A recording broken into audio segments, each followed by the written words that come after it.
10 நிமிஷத்தில் பரோட்டா சால்னா எப்படி பண்ணலான்னு வாங்க பார்க்கலாம். Welcome back to my channel. ஒரு மிக்ஸி ஜார் எடுத்துக்கங்க.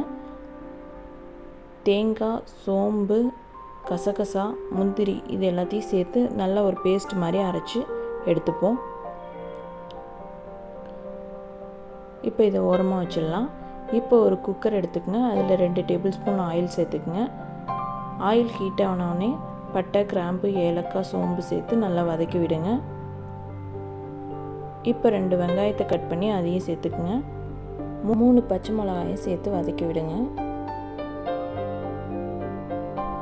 இப்போ ஒரு டேபிள் ஸ்பூன் உப்பையும் சேர்த்து அதையும் சேர்த்து நல்லா வதக்கி விடுங்க. இப்போ வெங்காயம் நல்லா வதங்கிருச்சு. இப்போ ஒரு டேபிள் ஸ்பூன் இஞ்சி பூண்டு பேஸ்ட்டு சேர்த்து அதையும் நல்லா வதக்கி விடுங்க. இப்போ தக்காளி 2 கட் பண்ணி அதையும் சேர்த்துக்குங்க. ஒரு கைப்பிடி அளவு புதினா, ஒரு கைப்பிடி அளவு கொத்தமல்லி 2த்தையும் சேர்த்து நல்லா வதக்கி விடுங்க.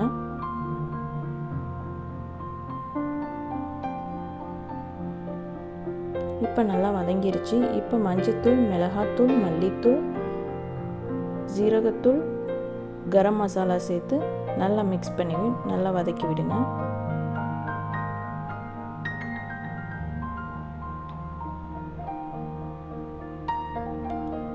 இப்போ நம்ம அரைச்சி வச்சிருந்த பேஸ்ட்டையும் இது கூட சேர்த்து நல்லா மிக்ஸ் பண்ணி விடுங்க.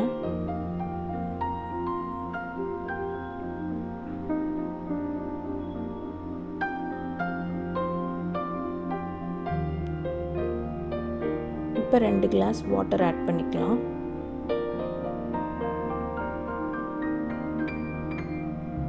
இதையும் நல்லா மிக்ஸ் பண்ணி விடுங்க.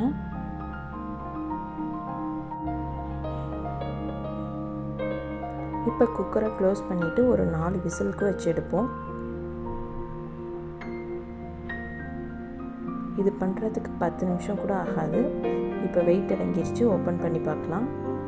அவ்வளோதான், பரோட்டா சால்னா ரெடி. கண்டிப்பாக நீங்களும் ட்ரை பண்ணி பாருங்கள். இது பரோட்டாவுக்கு மட்டும் இல்லை, இட்லி தோசைக்கு கூட ரொம்பவே சூப்பராக இருக்கும். கண்டிப்பாக ட்ரை பண்ணுங்கள். பாய்.